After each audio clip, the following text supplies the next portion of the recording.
এই ফেসবুক থেকে এই ফেসবুক থেকে আয় বন্ধ করতে হবে, এই ফেসবুক থেকে ইনকাম বন্ধ করতে হবে। এই ফেসবুক যখন ছিল না তখন মানুষ অনেক ভালো ছিল, তখন মানুষ ইনকাম করছে, হালাল রুজি খাইছে। এই ফেসবুকে ভিডিও বানায় বানায় যেদিন ইনকাম করা শুরু হয়েছে সেদিন থেকেই মানুষের বিকৃত মন মানসিকতার পরিচয় পাওয়া গেছে। এখন মানুষের লাশ দেখলে সেটা পর্যন্ত ভিডিও করে। কেন? ওই ভিডিও আমি ছাড়বো ফেসবুকে, ওটাতে মিলিয়ন মিলিয়ন ভিউজ হবে, ওটা থেকে আমার ডলার আসবে।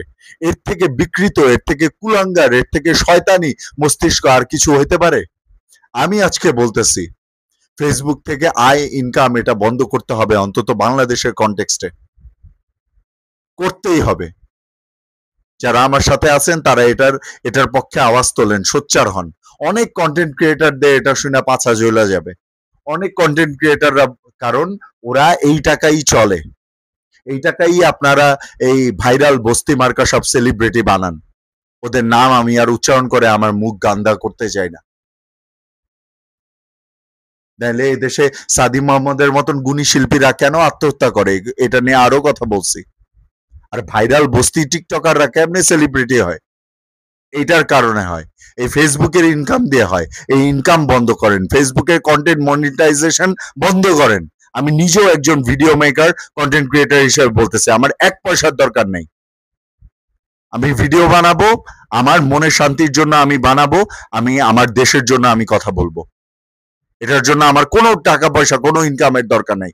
যারা এটা দিয়ে ইনকাম করে তারা এইসব ভিডিও বানায় বানায় এগুলা ইনকাম করে করে ঘরে ঘরে আজকে শান্তি নেই। ঘরে ঘরে আজকে মহিলারা সমানে নিজেদেরকে দেখায়, নিজেদের শরীর দেখায়, এরকম ভিডিও করে করে তারা এরকম কাপল ব্লগ বানায় বানায় সমাজের মধ্যে অশ্লীলতা ছড়াইতেছে, ইনকাম করতেছে। এরকম মরা লাশ দেখা, পোড়া বাচ্চা দেখায় দেখায় ভিডিও করে তারপরে এই যে এরা ডলার কমাইছে। এই ধরনের বাংলাদেশে এরকম সিচুয়েশনের মধ্যেও তো আপনি ফেসবুক থেকে ইনকাম বন্ধ করবেন না, মনিটাইজেশন বন্ধ করবেন না, তো আপনি কি করবেন?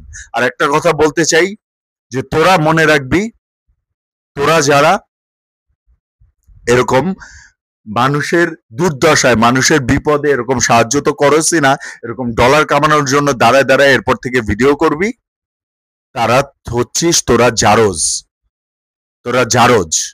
এটা মনে রেখে তারপরে ভিডিও করবি। আহমেদ শাহরুখের এই কথা মনে রেখে তারপরে ভিডিও করবি।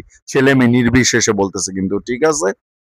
যখনই কোনো মানুষের আল্লাহ মাফ করুক এরকম কোনো দুর্দশা আসবে, তোরা তাকে হেল্প করা বাদ দিয়ে, আইন শৃঙ্খলা রক্ষাকারী বাহিনীকে হেল্প করা বাদ দিয়ে, ফায়ার সার্ভিস কল করা বাদ দিয়ে, এসব বাদ দিয়ে ভিড় জমায় ভিডিও করবি, তামাশা দেখবি, তারা মনে রাখবি তোরা এক একটা জারজ সন্তান, তোদের বাপ একটা না, তোদের বাপ একাধিক।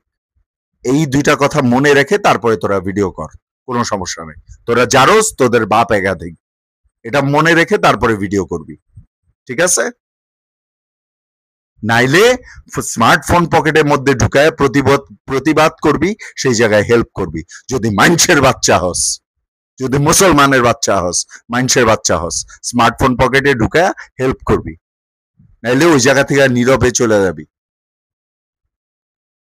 কিন্তু স্মার্ট